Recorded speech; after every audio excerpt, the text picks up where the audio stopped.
Great. So good evening. Thank you for joining us. If you were in the prior session, thanks for staying on. My name is Chantel Smith. I'm the Assistant Director of Recruitment and Inclusive Communities in the Honors College at UMD. On behalf of the Honors College, we just want to say congratulations again on your acceptance to UMD and your invitation to the Honors College. We're very, very excited for you during this time. So this week, we are offering an opportunity to hear from the students and staff that represent our 8 unique programs.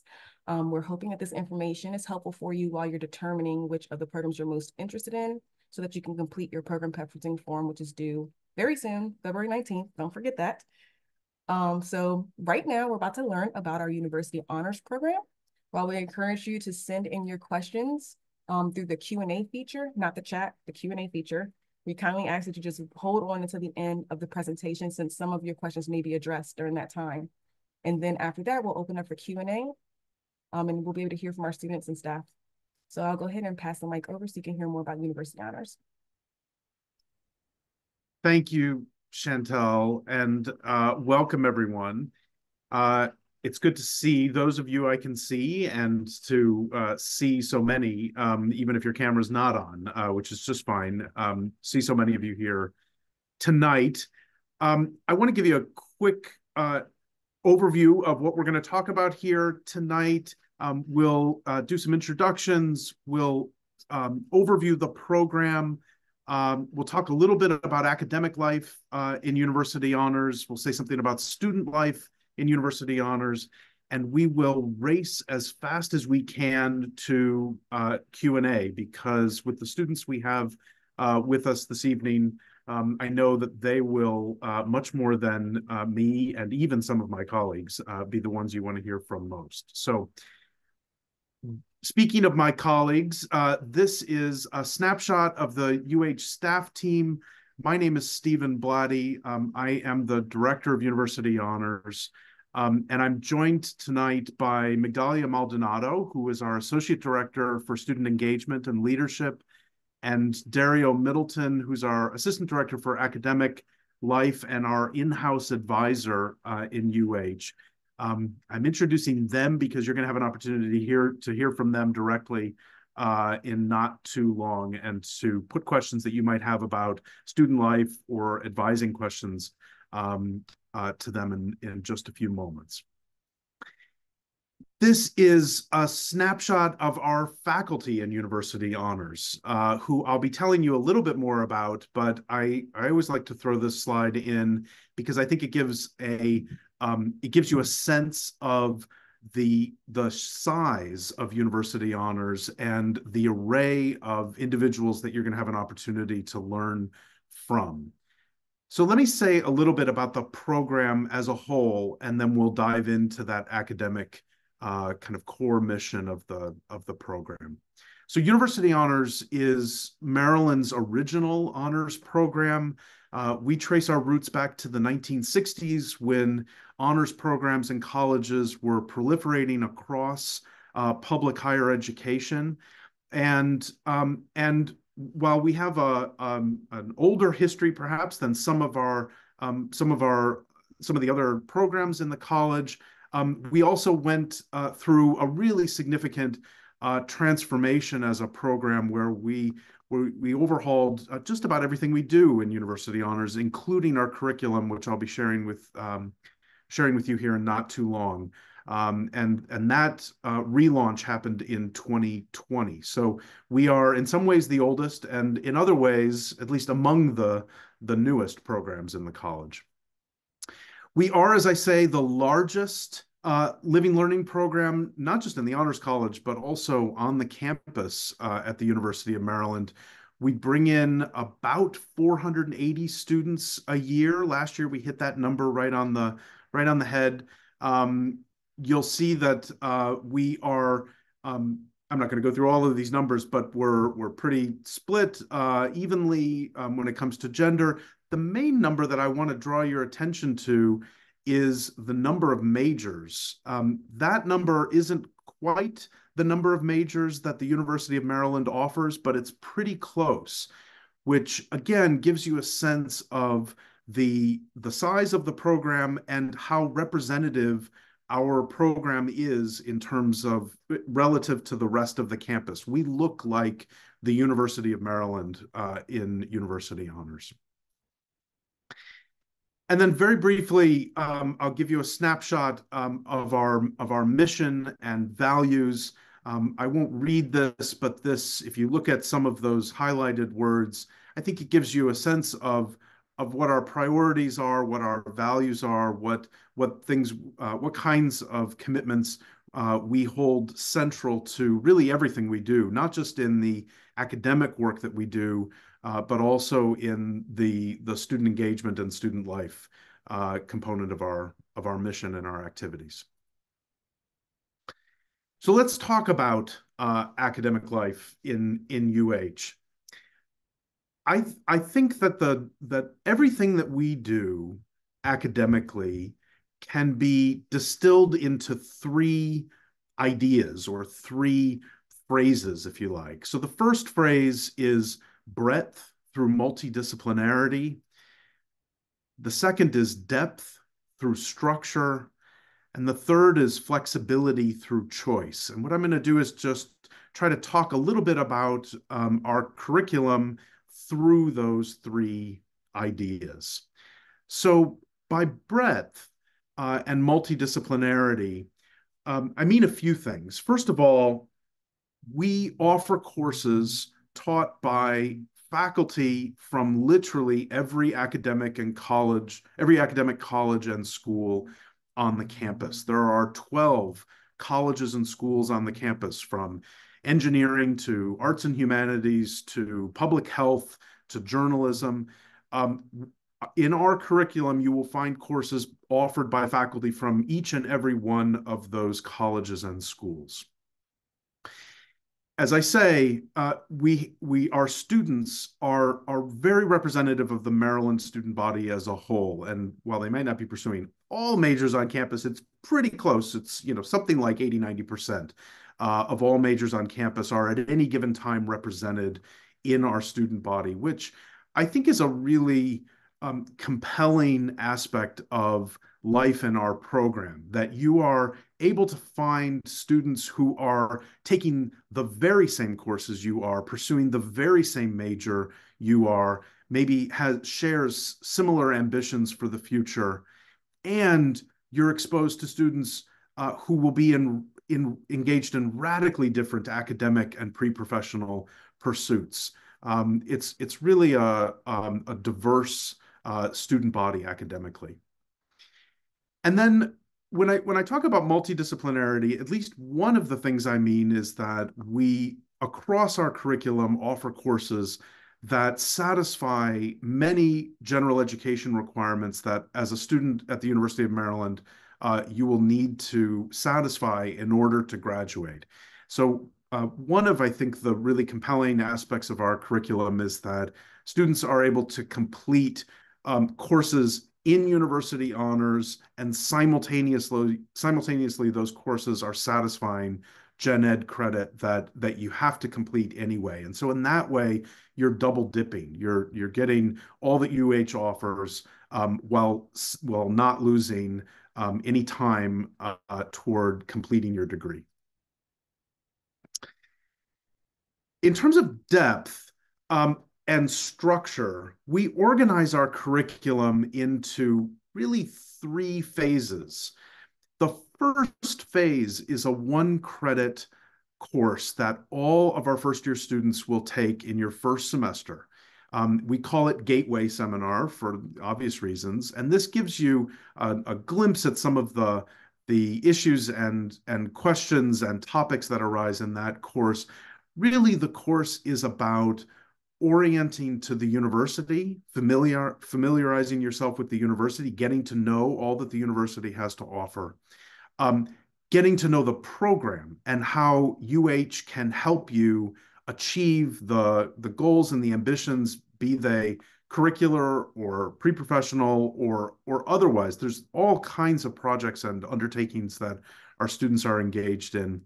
And then really getting to know yourself, believe it or not. So this is a really important transitional moment for you as you move on from high school and begin to orient toward the next several years of your life. And this course helps to provide you with some tools, whether it's resume building or how do you describe yourself to a professional, to somebody you're trying to get an internship or a job from.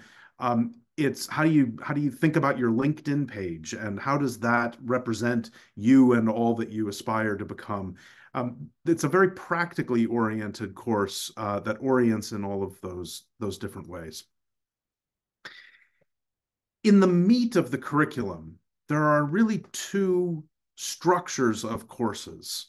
The second one I'll talk about in a moment, we call tracks. The first one we call clusters. And what these are groups of classes that are organized around a particular theme. One of those courses is a required course if you opt to take this cluster. So that's called an I-Series course. It's actually going to become called a big question course. It is a general education requirement at the University of Maryland, and notably, it's a gen ed that you cannot satisfy before coming to the university. Many of you will be coming in with lots of gen ed credit for coursework and AP courses and whatnot that you've completed, and that's great. But in order to graduate from the University of Maryland, you have to take two I-Series or big question courses, and you can get one of those courses simply by taking a cluster in UH. So you'll take that required course, which is a larger course, and then you'll choose from one of the several seminars that are offered in association with that I-Series course. So an example of a cluster theme is revolution. And the idea here is that we engage that theme from lots of different disciplinary perspectives. Your I-Series course might be on a historical revolution, the American Revolution, let's say. But you'll choose then to take a course on social revolutions or scientific revolutions or music revolutions. And in the conjunction of those courses, learn something, sure, about revolution, but also begin to see through the conjunction of those courses how those disciplines orient to the questions that they engage in different ways.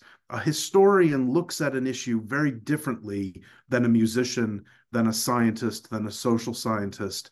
And these clusters are designed to begin to raise your awareness about the affordances and the limitations of these various disciplinary toolkits. As you move into your major, that awareness we think is really useful as you begin to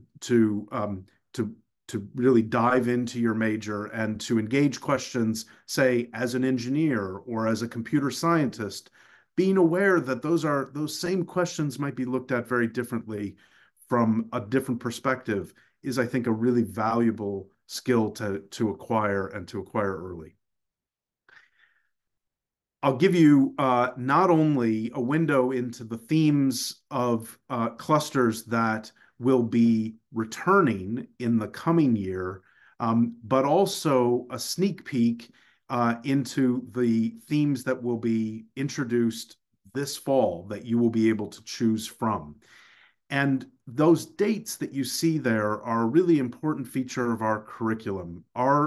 These themes are very timely. They're chosen because they're timely, because they're very current. And what we do is we offer those clusters of courses around those themes for just 2 years, and then they cycle out. So the clusters that you see on the top here, civil bonds, health matters, heritage, metamorphosis, these are themes that these clusters engage during 2023 to 25. They will finish at the end of your first year with us.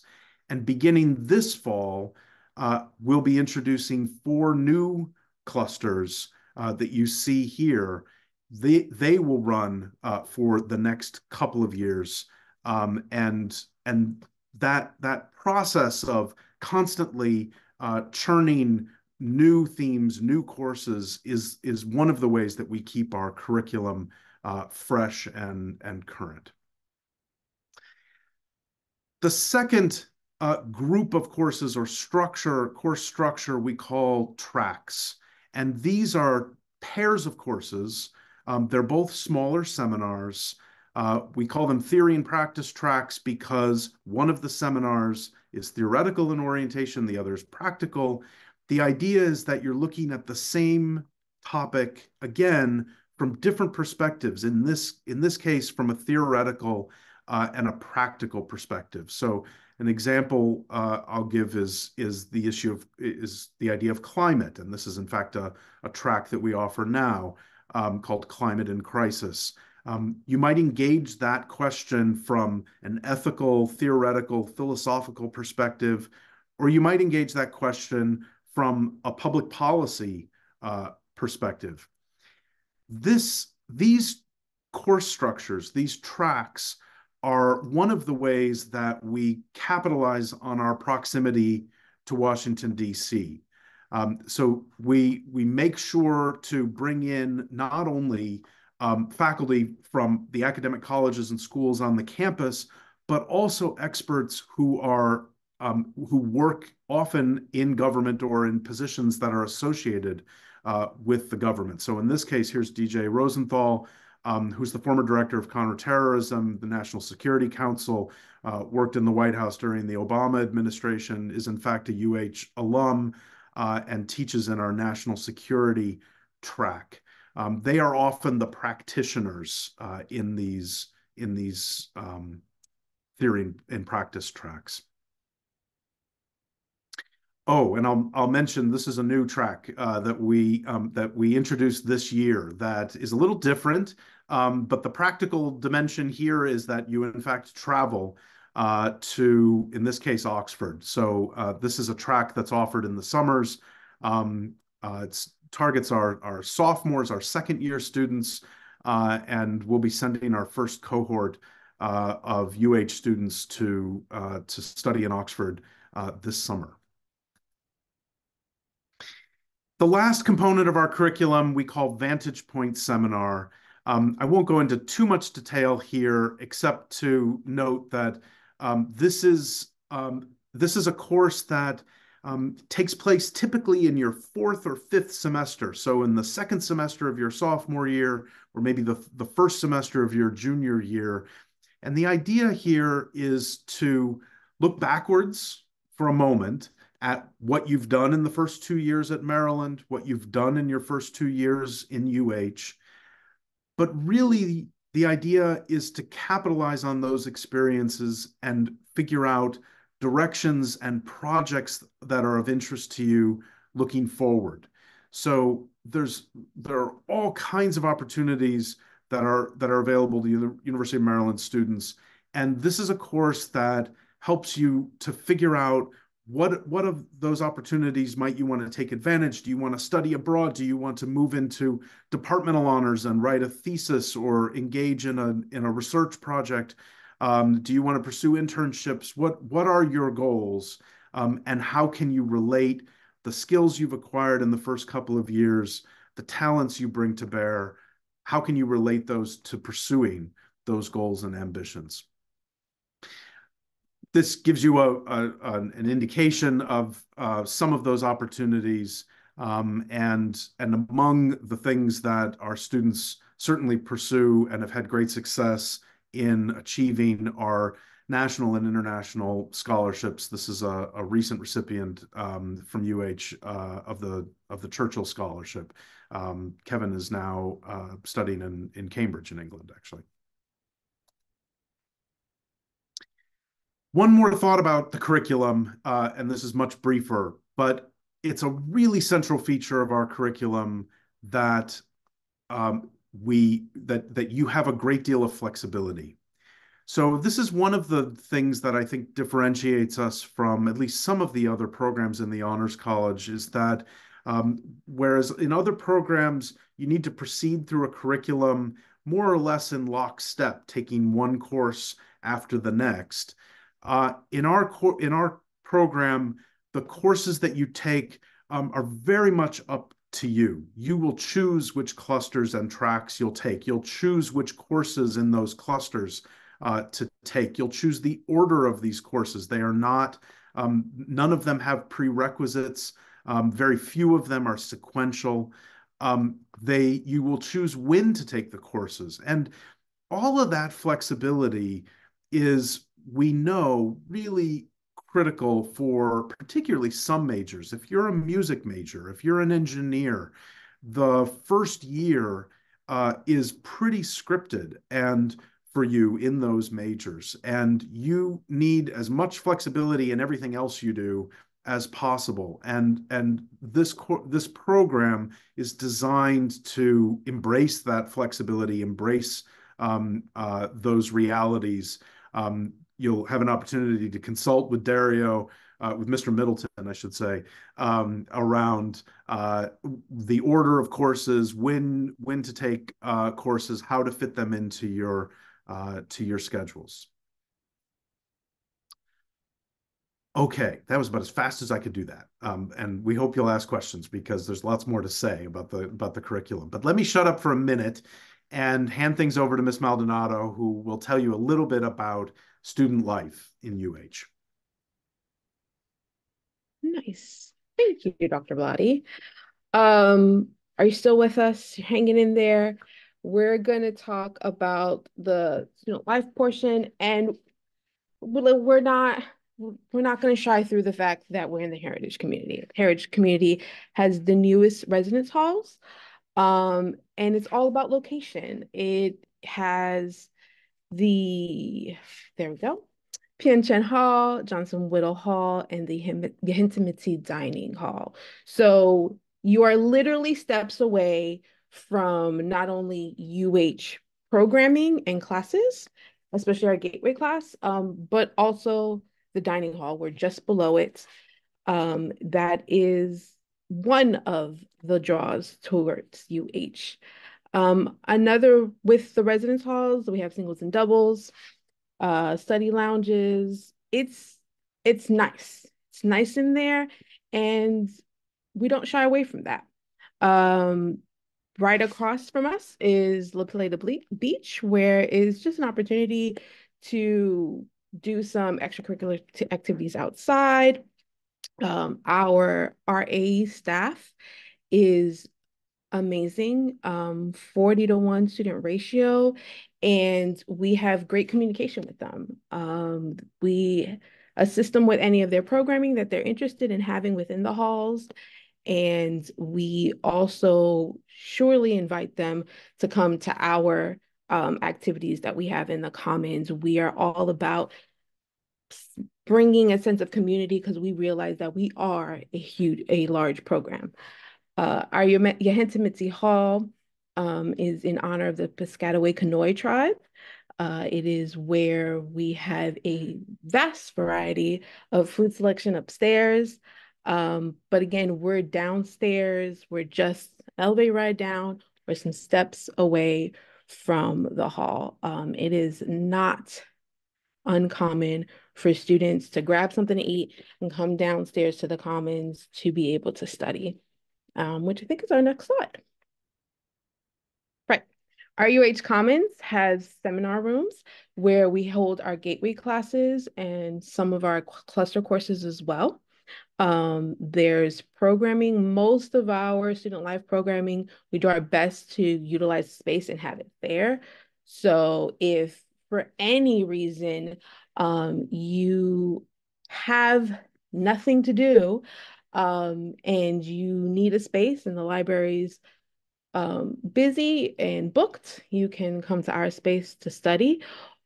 We had a kickoff event this semester, maybe 2-3 days after the semester started, where we just had a game night and students came, played a variety of different games, had some snacks, and were just able to get to know each other on a different type of level outside of the academics.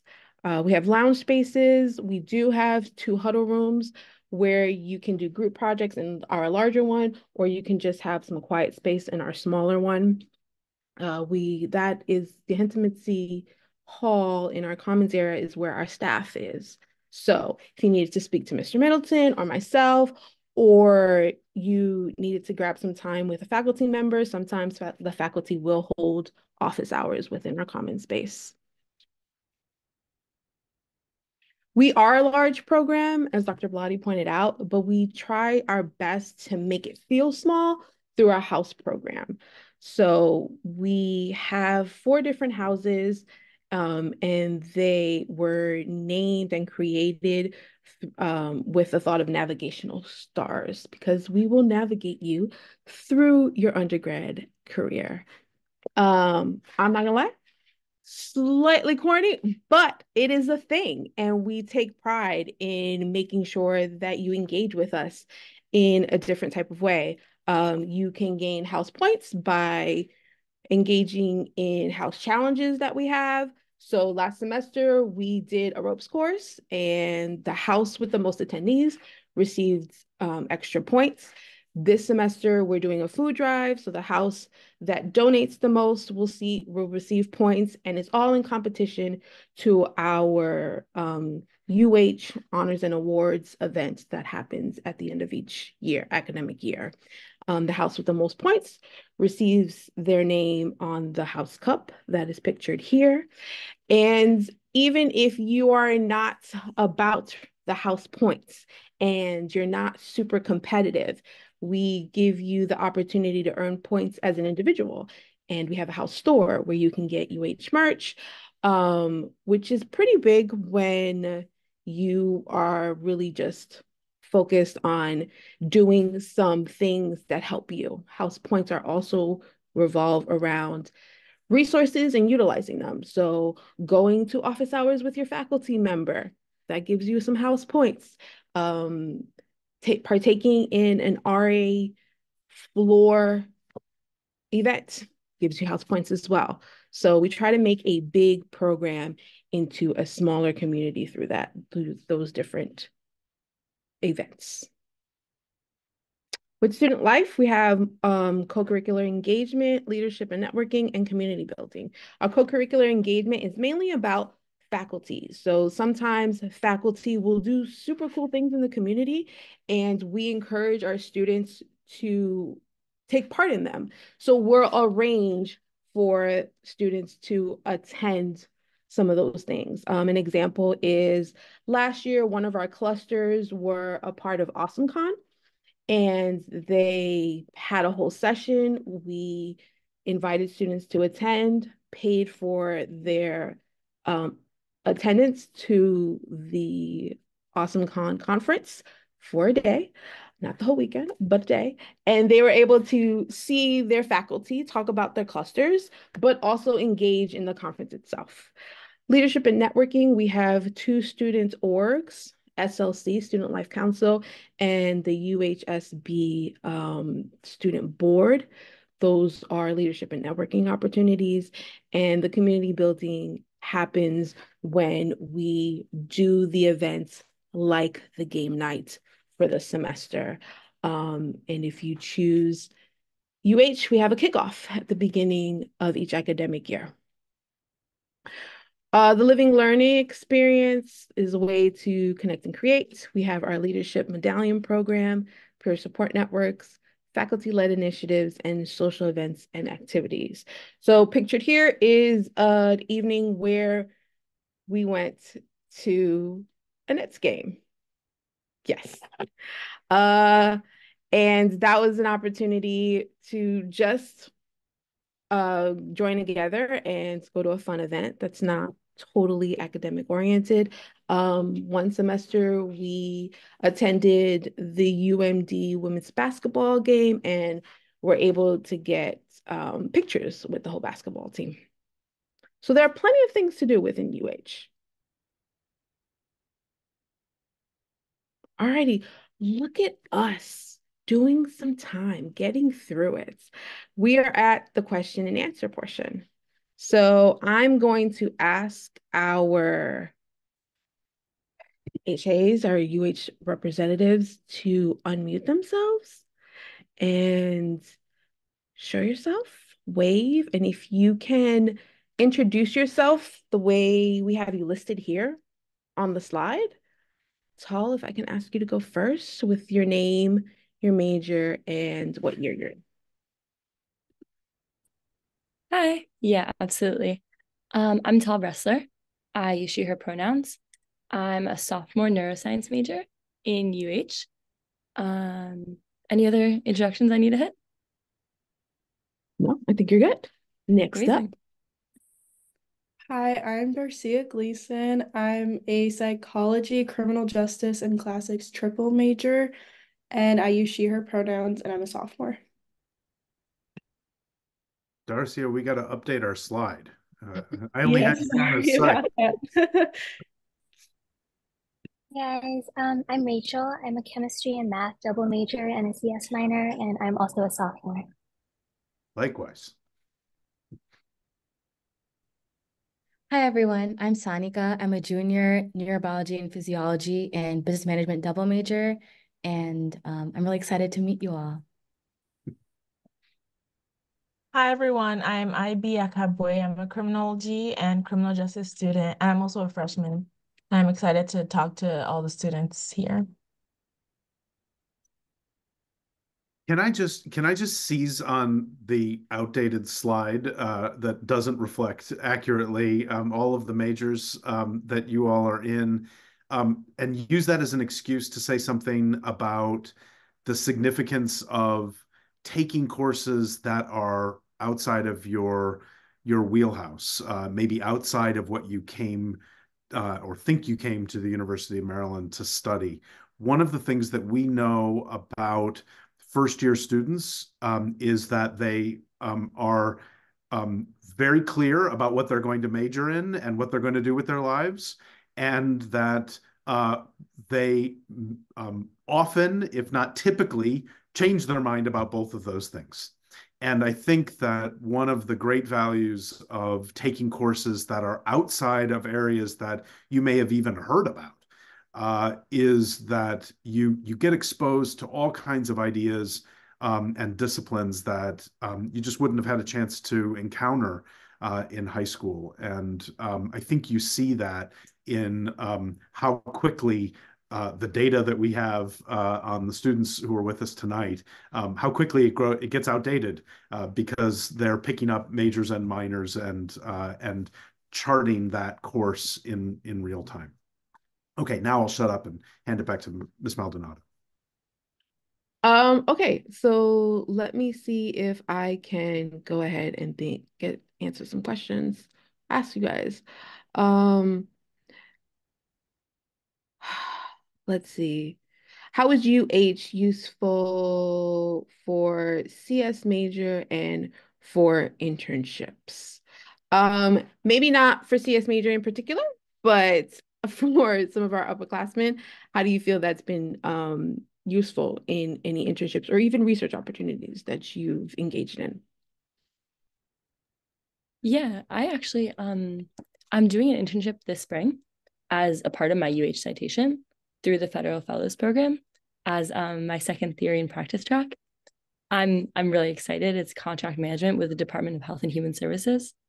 And I know that my experience in university honors and that kind of like interdisciplinary learning was what brought me to that interview and to be able to get an internship in a field I don't have as much like practical experience in.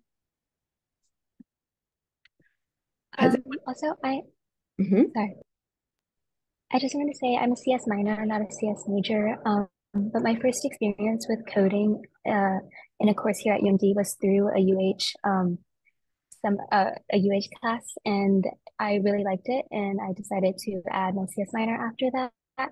And then similar to Tal, I'm also doing an internship right now with coding through the Federal Fellows Program through UH. Okay. Sorry, could I add Mhm. one more thing? Another thing is the faculty in the UH classes are also very well connected. So I actually am doing research at A. James Clark School of Engineering. And I actually was connected with the PI for my particular lab through a professor that taught a UH course. So UH also just helps with like networking in general and connecting with a lot of the faculty on campus.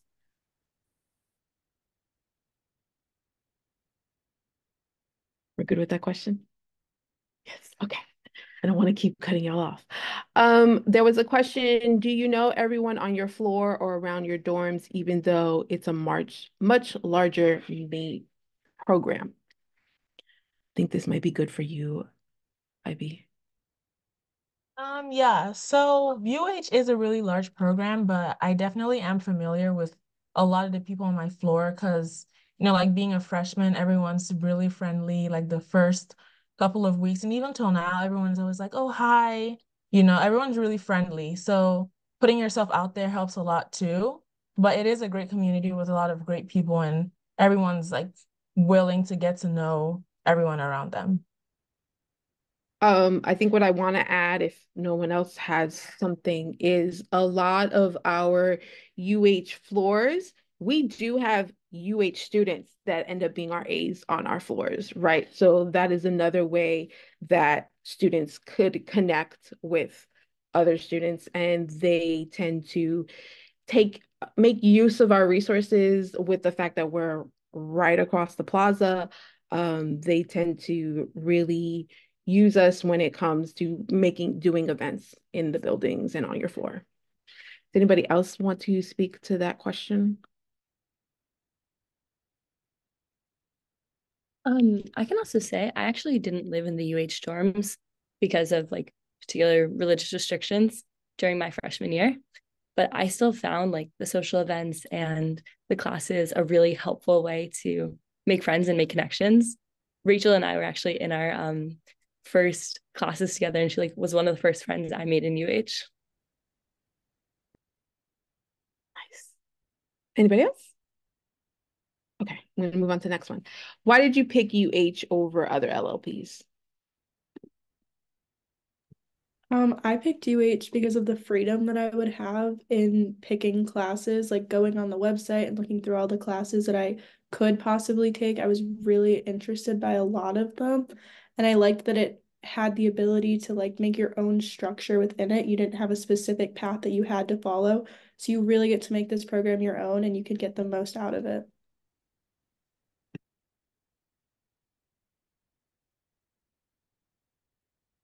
Anyone else? I picked UH because I liked how it was interdisciplinary.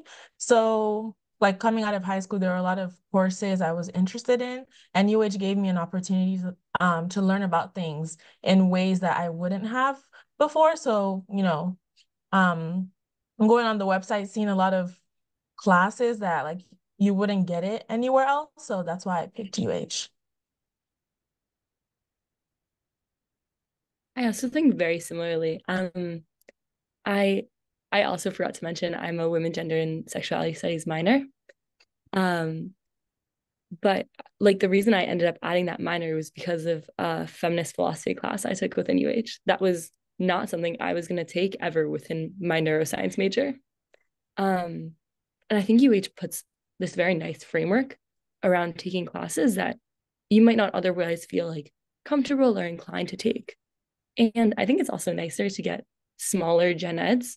A lot of the other honors programs, students struggle somewhat with fulfilling their gen eds and fulfilling their honors requirements, especially in their first couple semesters. And I think it's incredibly like understanding that UH builds your gen ed requirements into those first couple semesters as part of your UH citation.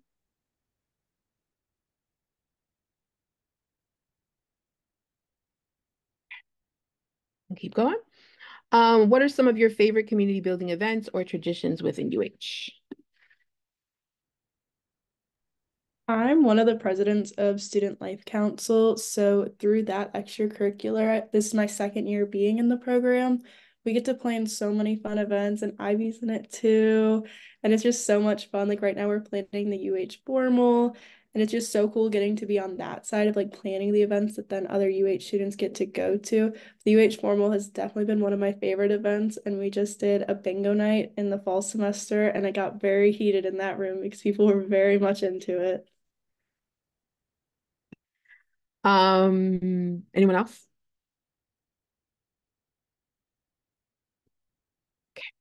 I'm gonna see if the UH students can answer, and if not, we have Mr. Middleton right here to back us up. How many of the cluster themes do you get to take? Is it one of the clusters per year? I'm putting you under the gun and seeing if we have that answer. Mr. Middleton can always clear it up. No? Let's see. I'm pretty sure I know. Okay, go for it. I don't think there's a limit on when you're allowed to take the classes. My impression is you need to take Gateway, Vantage Point seminars, and either 2 clusters or a cluster and a theory and practice track. And that's the whole of your citation. People normally do it over 2 years. So I finished my cluster during my freshman year and finishing my theory and practice second semester my sophomore year. And I'll be taking Vantage Point seminar next semester, and that'll be the end of my UH citation. That was gorgeous to me. I don't know, Mr. Middleton, do we have anything to add to that? Excellent response. I'll just add that the courses do not have to be taken in any particular order, with the exception of Vantage Point and the Gateway course. We're gonna keep it moving.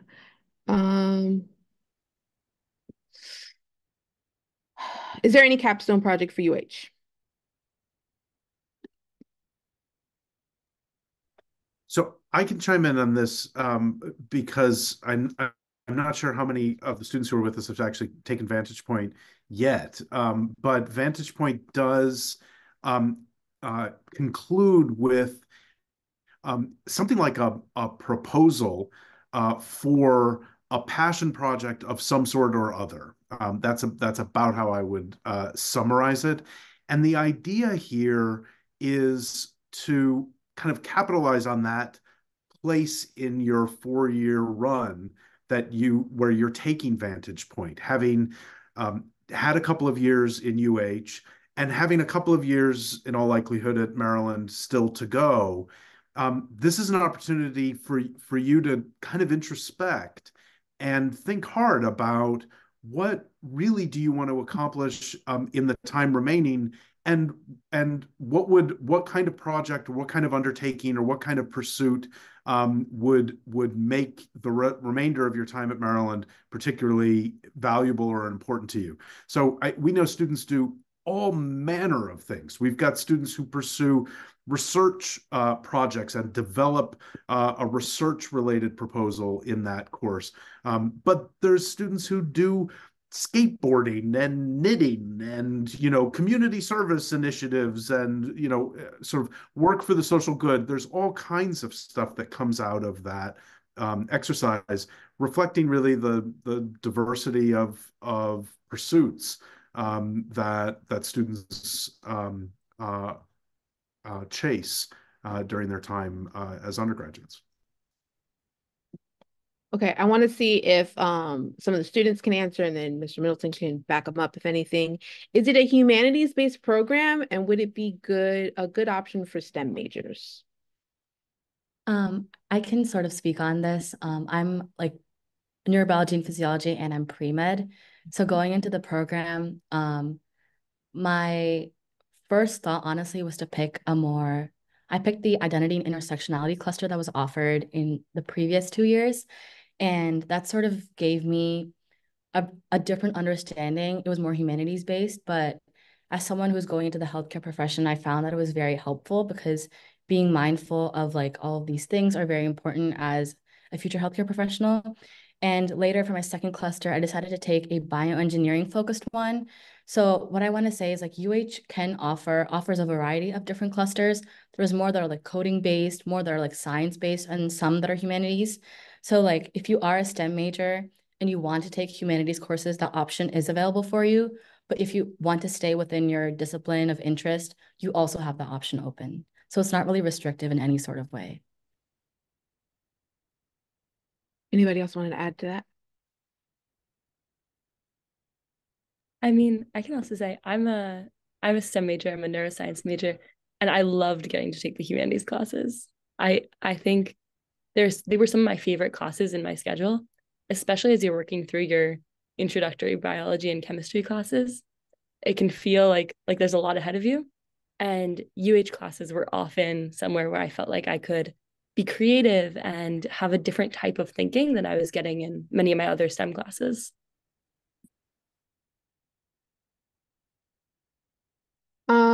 There is a question, can you live in the community for 2 years of the program? So our first year students, we do not take over both buildings, right? We have floors in both buildings.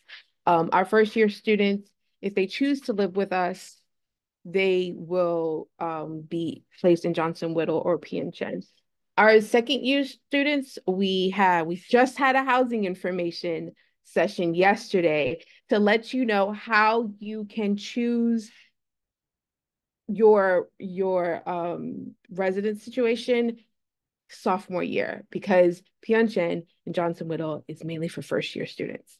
Also, fun fact, in a pattern that happens is once students become second years, sophomores can't be around freshmen. That happens, and they prefer not to be. So we do see a lot of our second year sophomores just want to be somewhere else because a year makes a big difference. And you're a second year, you're a sophomore, and you're not a freshman anymore, and you would rather be amongst your peers of sophomores. So first years do get placed into the Pyeongchang and into the heritage community, but second years we provide you all the information you need to make a selection for your second year options as far as residing on campus, should you choose to do that. Okay. Oh, I thought that you what else do we want to say? There are study abroad questions here.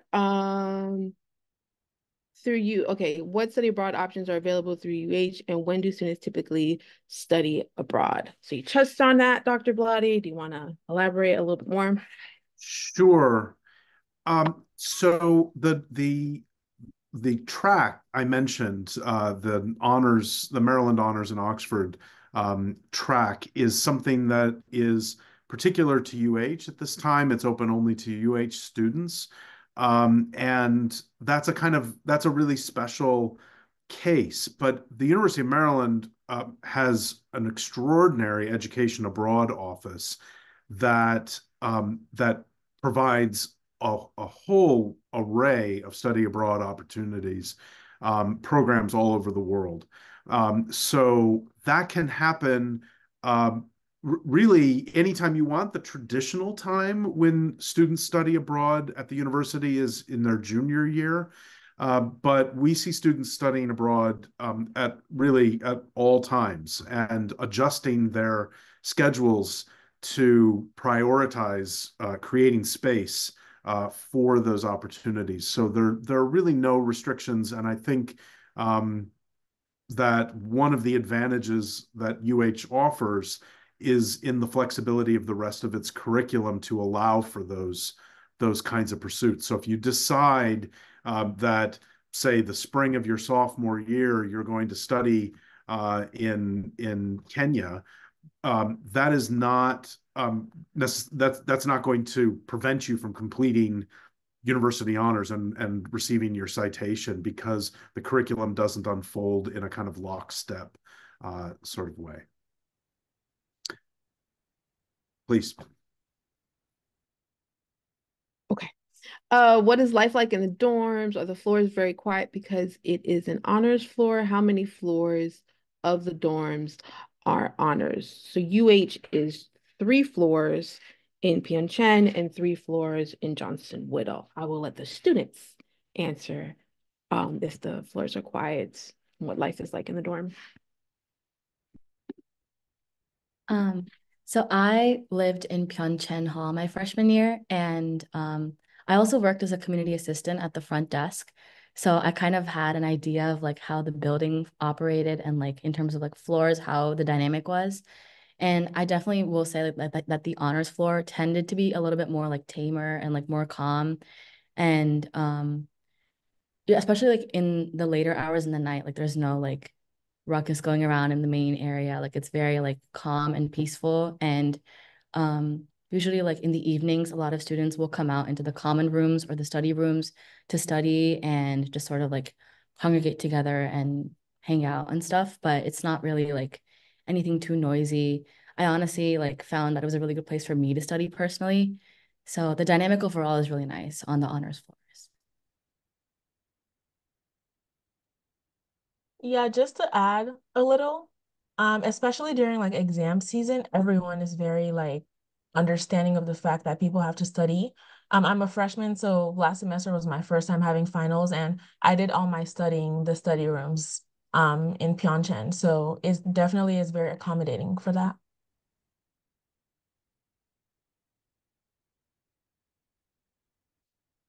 There was a question about kickoff, details for kickoff.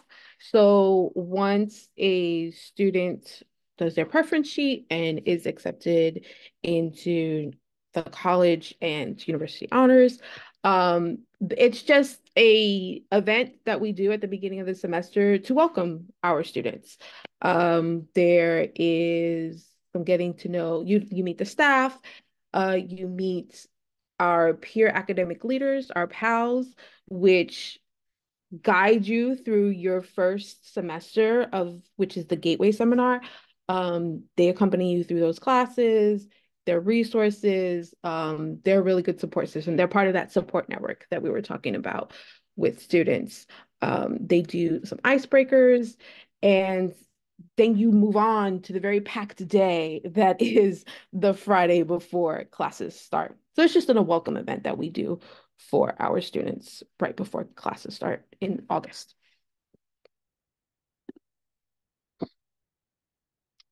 Okay. What is your favorite thing about UH, and what is something that you may want to change?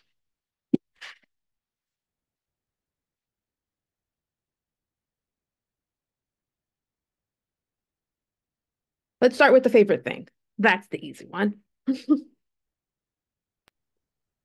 My favorite thing about UH was the study areas, especially the one under the Yahantamutsu dining hall. I felt like it was really nice, especially during like midterms and finals when the libraries and common study areas get really busy. I always found areas to study, like in the UH areas. I would say my favorite thing is the people that I've met. So like I live with a girl that I met through UH, and like our entire friend group, we all moved from Pyeongchang into the View.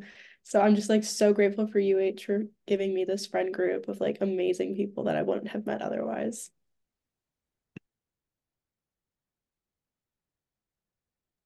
My favorite thing about UH is honestly one of the clusters that I took in my sophomore year.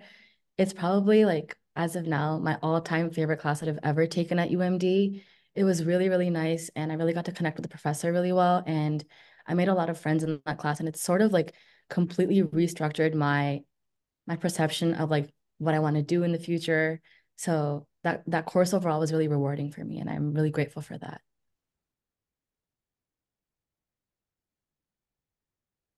Anyone I else? I think also my like agreeing with Sonika, my favorite thing about UH is really the diversity of courses you get to take. Um, like my course last semester was my seminar in public health through the UH's partnership with the Federal Fellows Program. And my professor was the former assistant attorney general. You get access to such fantastic people with real experiences in fields that you're thinking about who want to hear from you and want to know what you want to do. And I think you have just incredible, ample opportunity to think about very deep and profound aspects of what it means to be in college and what it means to decide what you want to do with your life. Nice. Yes. Okay. Mr. Middleton, there's the AP question. Can AP classes be counted as college credits?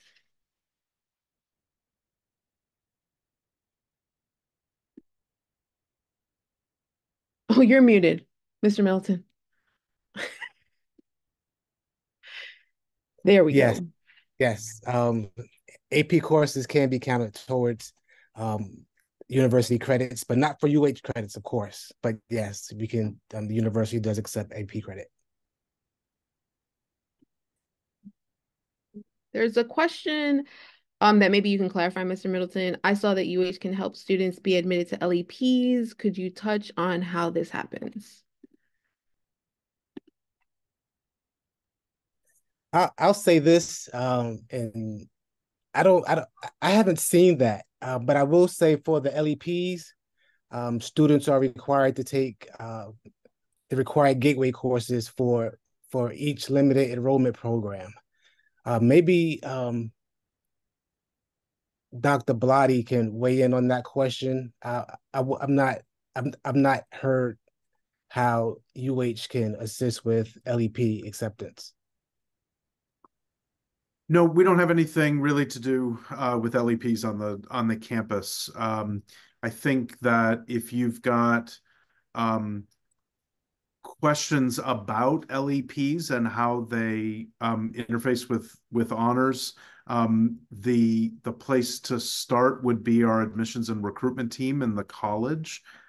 So Ms. Smith, who I think is probably going to rejoin us here in just a moment, Chantel, will be giving you some information, I think, as we wrap up about the email that you can write to about that. But the short of it is that the LEPs on campus are really managed independently of honors. Speaking of, and I'm going to seize the mic here, Ms. Maldonado, long enough to put on the screen, not that slide, but this one, because I do see that we're getting close.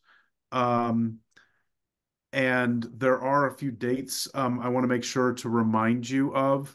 And forgive me, I thought on this slide we had our web page, but I guess we don't. Is it on the next slide?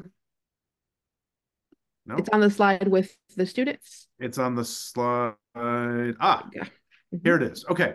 So, and I'm highlighting this because I've seen in the chat a number of questions that I think would be answered by visiting our webpage, which is University Honors. So this actually shows our email address and our Instagram, but the web address we need to make sure to get on here is universityhonors.umd.edu. All one word, universityhonors.umd.edu. And you'll find there, I think, a lot of answers to questions that you might have, particularly about the curriculum. There are a number of questions here about courses and clusters. The new clusters for 24-26 will be introduced next week. We have a big week in UH that we call UH Week, and that involves, among other things, revealing the clusters that will be introduced for the coming fall. You've had a sneak peek of those. But there's all kinds of other information to be found there. Here you've got our Instagram and email address. These are other ways to reach out to us if you have questions that we didn't have time to answer here tonight. And then I do just want to underscore these upcoming dates. So February 19th is a critical deadline. This is the deadline to submit your preferencing form to indicate your prioritized list of which honors programs you would like to join in the fall. And then you see some upcoming dates about open houses, and then the confirmation deadline on May 1st. Thank you for your time. Thank our students for participating and giving some insight for the students that are here. Like Dr. Blotti said, reach out to us via email. And most of the curriculum is when you go to our page, Learn in UH. that's where you're going to see all the links to the clusters and to the tracks. You just have to read more where the actual course names are, right? So there's a description of the clusters and tracks, but when you click on read more, that's where the course numbers and titles are. Thank you. Have a good evening. Thanks, guys. You Thank can you find all. Thank you. you can find the contact information for UH and the Honors College in the chat I just put there. Again, don't forget to complete your preferencing form by the February 19th deadline. Very important. It does not commit you to the university, but it will reserve your spot within honors if you decide to come to UMD. This actually is the last Living Learning Program info session that we're going to offer. So this is the end. We will have all the links on our page. I will also be sending out a follow-up email with all the links. Or if you want to skip all that, you can actually just go to our YouTube page, which is UMD Honors College. That's actually where I post all the videos first before I even do anything else. So you can go there and check out the videos. And it was nice seeing you guys. I saw a lot of the same names throughout the week. So you held out with us. I appreciate it. So we hope it was helpful. I hope you learned something. And if you do have any follow-up questions, please do not hesitate to contact us.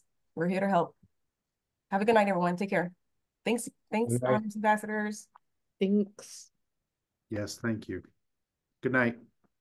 Good night.